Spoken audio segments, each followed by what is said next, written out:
Hey everyone, how's it going? Erkenholm here once again. I've got with me for a third time Kaka. Hey everybody, favourite Uncle Kaka, or not if you don't.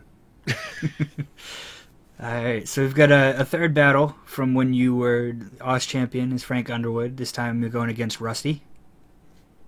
Yeah, he was a good fight who Rusty was, and I can't remember how this one ended. He's got an interesting team with some, lesser used Pokemon, which is always good to see. The We've, Eviolite Deblade interests me. and the Snorlax is always solid with the Swampert, and Mhm. I never really see people use Florges. It's not used very often. I think it's mainly like a special wall. Yeah. Well, I totally didn't know what to expect out of it, so we'll have to wait and see what he does with it.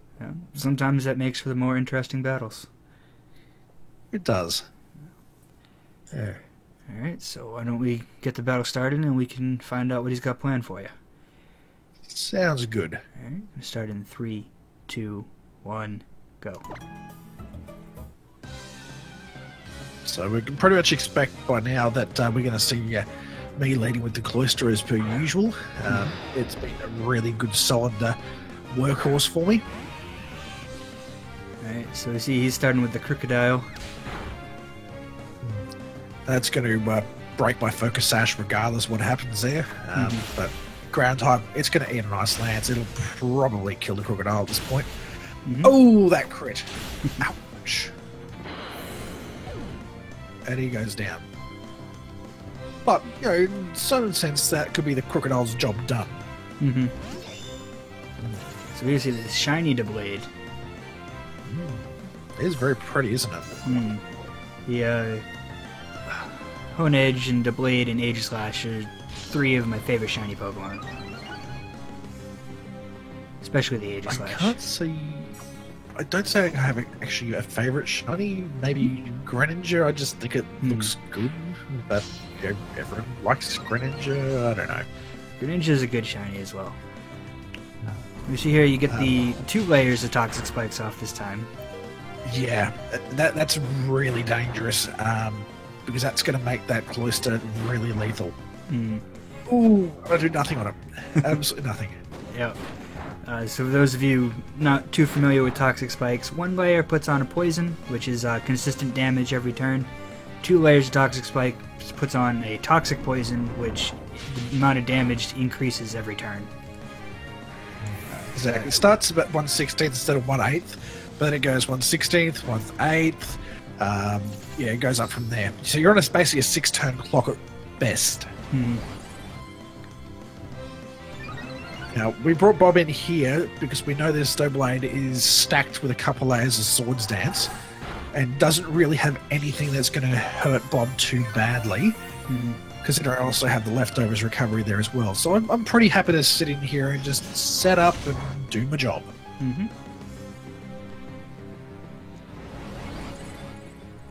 There we go, that's 2 layers of stockpile. I think the only thing you might have to worry about would be a flinch from the Iron Head, but that's pretty much only going to slow you down a little bit. This layer, a number of stockpiles anyway, I mean, it's going to basically take off about what I recover off Leftovers anyway. We go 3 layers up. Unfortunately, it is Ghost type, so you can't go for the Power-Up Punch. Correct, which is frustrating, but that's okay. We have Waterfall, we can hit it, we can do damage to the thing. Right.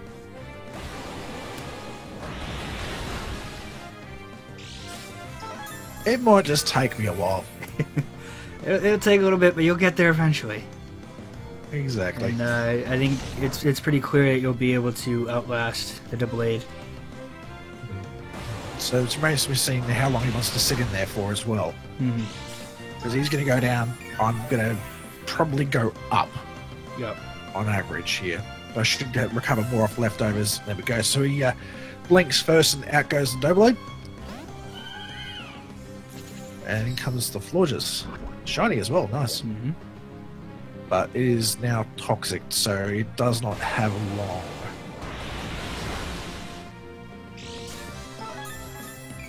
And while it might be powered up, that's still a good hit with Waterfall. Mm-hmm.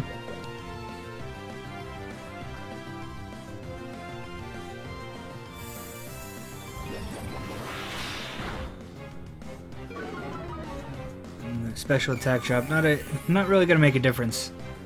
It's really irrelevant. Bob is defense and physical, so we're just going to take the opportunity here to power up, just in case he brings back in the Doughblade there, because it means I'm going to hit him a lot faster than he can do to me. So, good advantage.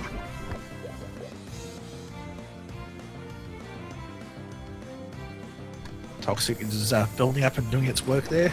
Going for another Moonblast to try to put a dent into me. It's doing a lot of damage. Affluent is very, very heavily hitting. 2 layers of attack. Key with playing Quagsire is you've got to be patient. You've got to know when to switch it. You've got to be just patient and sit there. And be willing to not blink. Yeah. If you hold off on recover, you might have missed your chance. The Quagsire goes down, or you kind of have to. Exactly. You have to know when to switch between, boosting your defense, trying to boost your attack, or make sure you have enough health to take a hit. My general rule of thumb is on the first stockpile, if I'm less than 75%, recover. On the second, if I'm less than 50 or getting close to 50, recover before the third stockpile. And that's served me very well. I mean, the Quagsire's lived through that most of the time. So he's going for the poison types to maybe try to get poison on me. No, the Sludge Bomb would just be a normal poison, so it wouldn't be building up every turn, but still a little bit of damage every turn. Well, it takes the care of the leftovers and offsets those at least, which is useful.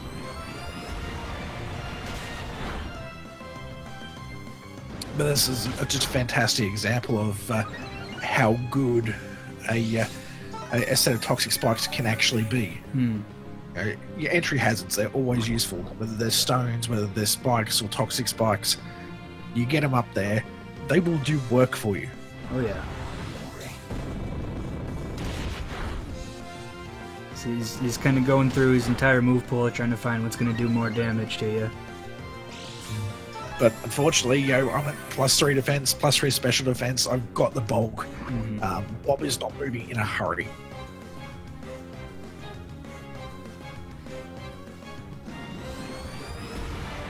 Just hit with whatever he scores his last move. What is your attack up to at this point? Is this going to be +6? It's 5 or 6 now. It's pretty high. That's going to allow you to hit pretty hard with the waterfall. Exactly. Which, I mean, I don't care about speed. I mean, if I've been slowed by this Goodra, fine. Bob doesn't care about speed. You get the shiny Mega Swampert. Or Popeye, as he's better known.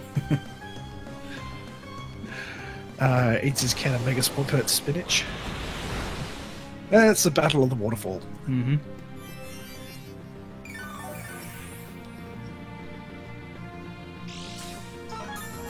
The recover is just so good. Yeah, waterfall not doing much to the Quagsire. Yeah, even with the ground type, the water type just makes it not relevant. Yep. Try the Earthquake, see what that does. Yeah, 50 points, that's pretty solid. It's not bad. Strong. But unfortunately, it's that. Yeah. That's a +6 waterfall. It's going to do a lot of damage. It's stab, it's max attack now, and it's weak to it. And we are back to the Eviolite Doughblade. And it's going to be able to survive that one waterfall. Yeah, but it will not live through another.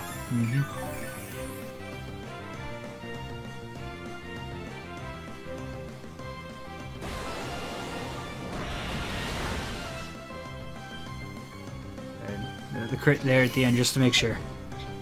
Yep, that's just insulting. Honestly, just insulting.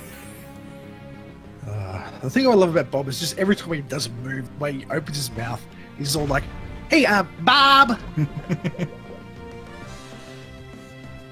Which is very good his nickname from. Power up punch on the Snorlax, so obviously fighting move, normal type, that's just going to do a fair chunk. Reston will get rid of the poison for him, which is lucky. Snorlax is so infuriating, they really are.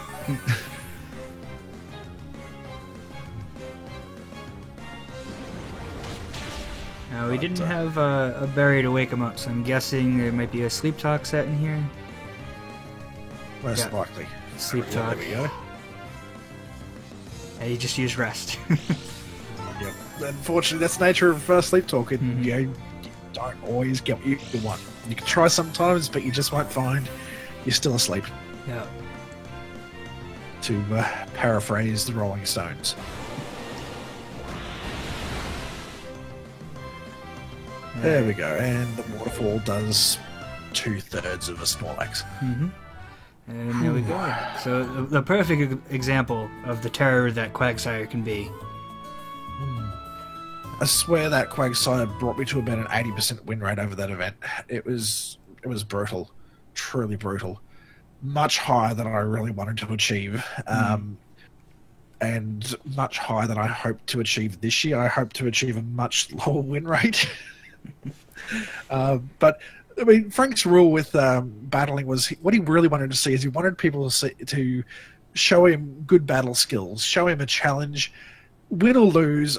I mean, I did give out badges to most people who had the guts to go mano a mano with me, and you know, if you show me good battle, that's what Frank wanted to see. It's all about putting on good battles, having fun while you're doing it. Exactly. Alright. There we have it, everyone. Hope you enjoyed that battle. The example of Quagsire being a monster. That's going to do it for this video. Thank you for watching. As usual, everywhere you can find us on social media and all that down in the info section below. That's going to do it, and we'll see you guys in the next video.